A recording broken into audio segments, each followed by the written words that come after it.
Good day, students, and welcome to your Human and Social Biology class. I am your teacher, Mr. Heron.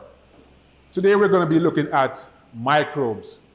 Our objectives for this class are: what are microbes? The different types of microbes and the main structure of microbes. Now, question: what is a microbe? A microbe is a microorganism, so tiny, so minuscule, so small.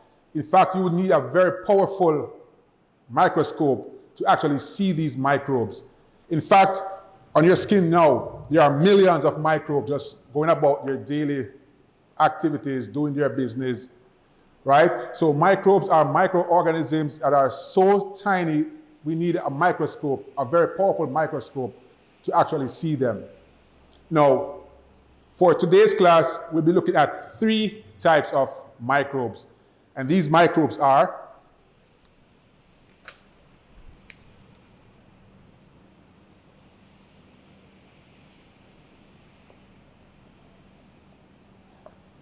bacteria,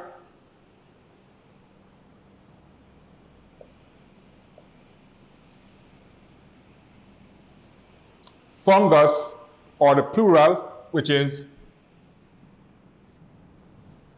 fungi. Get it? Fungi. Fungi. All right. And last, we have a virus, or viruses.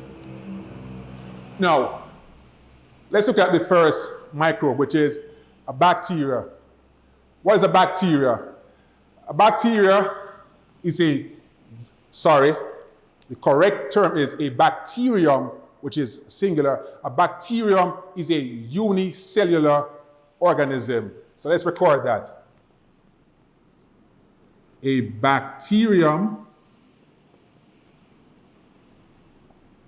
and that's a singular for bacteria. Bacterium is a unicellular organism. Question coming in. What do we mean by unicellular? You guessed it. It has one cell. So a bacteria is a unicellular organism. Now, similarly to the plant cell and the animal cell, it has some of the same structures.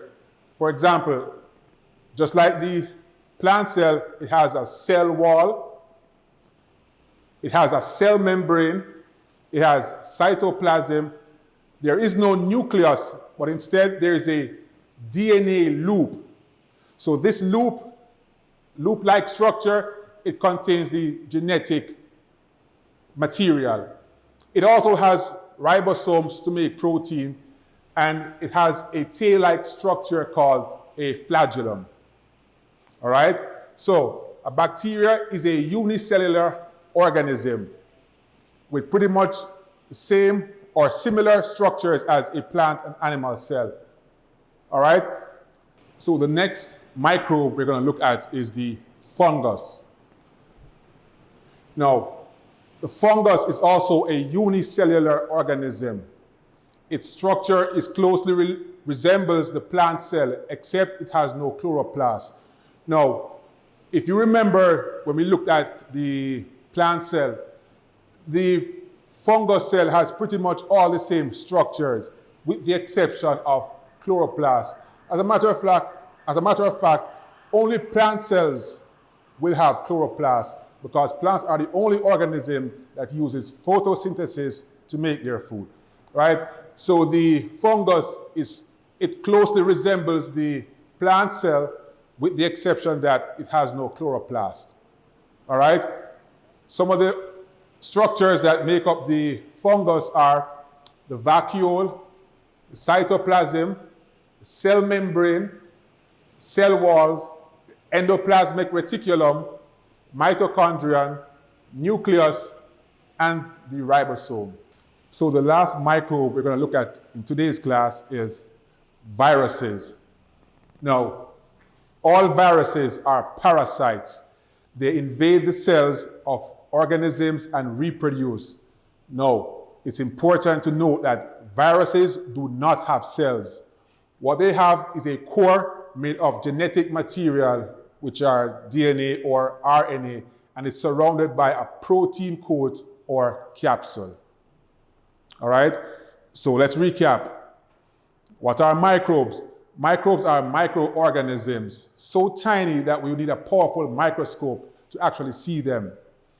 We looked at 3 types of microbes, which are bacteria, fungi, and viruses. Bacteria and fungi are similar in the sense that they both have cells, unlike the viruses that do not have cells. Viruses, in fact, invade organisms and reproduce in their cells. Viruses have a core made of genetic material or DNA or RNA, and is surrounded by a protein coat or a capsule. All right? Hope you guys learned something.